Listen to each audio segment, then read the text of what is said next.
Pernahkah kamu bertanya-tanya, suara apa sih yang paling menenangkan di dunia?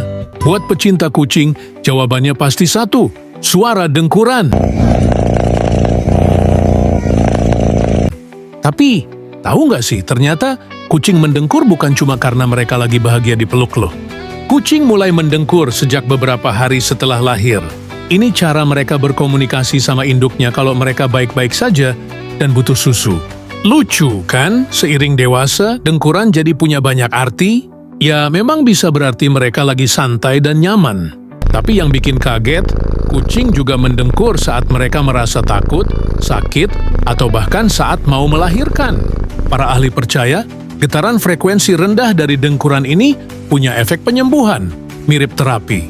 Getarannya bisa bantu mengurangi rasa sakit, memperbaiki tulang dan otot, bahkan menenangkan diri mereka sendiri.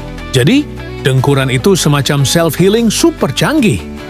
Jadi, lain kali kamu dengar kucingmu mendengkur, coba perhatikan situasinya. Mungkin dia bukan cuma lagi manja, tapi lagi pakai kekuatan supernya. Keren banget kan?